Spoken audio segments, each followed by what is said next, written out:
ఇప్పుడు నీ ఇల్లు బాగుపడాలంటే ఏం చేయాలి చెప్పు. నాకు అది చూపించాలండి. ఆ బిల్లు పాత బిల్లు రావాలండి. ఓకే.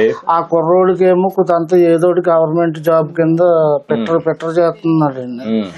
అదొకటి అండి. నాకు ఏదన్నా కొట్టు పెట్టుకుంటాక కొంత హెల్ప్ చేసి పెట్టాలండి.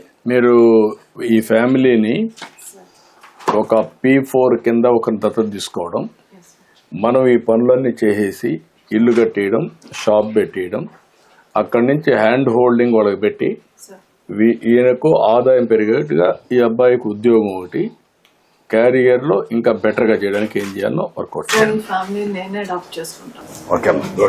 కలెక్టరే అడాప్ట్ చేసుకుంటుంది మీ కుటుంబాన్ని.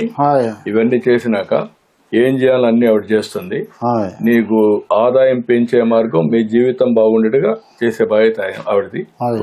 చేద్దాం, సరేనా? సరే అండి. ఇల్లు నీట్గా కట్టించేసి అమ్మా, నీట్గా కట్టి అవసరమైతే ఇంకొక 50,000 లక్షైన పరల 3 లక్షల పరల నీట్గా కట్టి నేను అవసరమైతే నేను క్యాష్ కూడా పంపిస్తాను. గవర్నమెంట్ ఇచ్చిన కాకుండా మొత్తం కంప్లీట్ చేస్తాను. ఎన్ని రోజులు కంప్లీట్ చేస్తారా? 100 రోజుల్లో మొత్తం కంప్లీట్ చేస్తారా?